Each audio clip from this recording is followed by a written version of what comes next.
Vas-y, je te Yorana Michael. Non, Ça va, mais bizarre, mais c'est pas grave. Aujourd'hui, je vais à la rencontre de Michael qui est gestionnaire de portefeuille chez Invest in Pacific. C'est parti.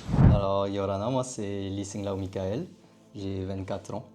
Je joue au padel, c'est d'ailleurs comme ça qu'on s'est connus. Et je suis gestionnaire de portefeuille chez Invest in Pacific. En quoi consiste d'être un gestionnaire de portefeuille? Alors, gestionnaire de portefeuille, ça consiste principalement du coup à recevoir les clients, voir si nos solutions d'investissement sont adaptées à leurs besoins et à leur stratégie. Et je dois également veiller à voir si la stratégie globale de l'investissement ne prend pas trop de risques. Comment en fait tu as eu cette idée de vouloir te lancer dans ce métier, cette vocation? Je ne sais pas si c'est une vocation. En quelque sorte, en fait, quand j'étais petit, j'avais deux métiers de rêve. Le premier, c'était pharmacien. Ok. Pourquoi? Parce que mon papa il est pharmacien, je voulais faire comme mon papa, tout simplement. Et le deuxième, j'avais vu un film qui était Le Loup de Wall Street.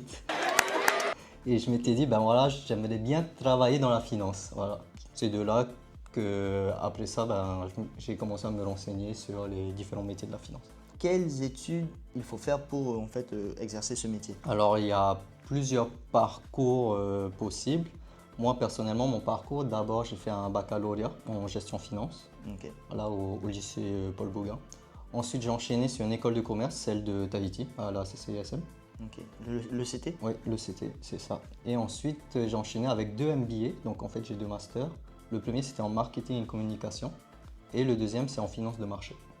Ok. Voilà. Bon, bien sûr, tu n'as pas besoin du marketing pour travailler en finance, en tout cas dans le métier que je fais. Quels ont été les moments les plus difficiles dans ton parcours? Je pense que c'est le choix des études, parce que quand tu es jeune, tu n'as pas forcément d'idée de ce que tu veux vraiment faire, en tout cas comment tu veux y arriver.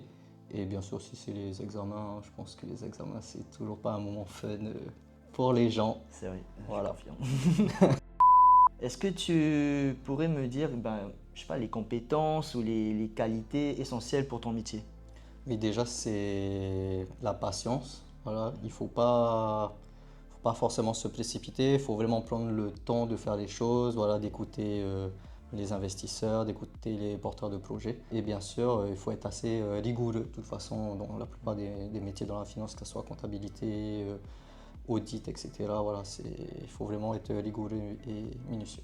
Souvent, on dit, quelqu'un qui bosse dans la finance, il fait des heures pas possibles. Est-ce que ça s'applique aussi à toi? Alors, ça dépend des métiers. Moi, personnellement, ça va. Moi, j'ai des heures basiques, mais c'est vrai que dans certains métiers, dans l'audit particulièrement, et surtout pour les comptables, ça peut être très difficile. Oui. Quelle est la plus grande leçon que tu as apprise dans ta carrière, dans ta jeune carrière? Ouais, dans ma jeune carrière, ça serait de ne pas juger à l'apparence. Ok. De ne jamais juger à l'apparence, de jamais juger tout court en fait, tout simplement. As-tu un moment ou une réussite dont tu es particulièrement fier Oui, dans ton travail? déjà l'organisation du tournoi de padel qu'on a pu faire l'année dernière, parce que je partais vraiment de zéro. L'année dernière, je ne connaissais même pas ce sport, hein, pour tout te dire. D'ailleurs, je pense que ça rejoint une de tes questions d'anecdotes rigolo. De base, le padel, j'étais contre ce sport. C'est vrai? Je viens du tennis de base et Ok. pour moi, le padel, c'était les gens qui n'avaient pas réussi au tennis. Et en fait, c'est pas du tout le cas. C'est génial.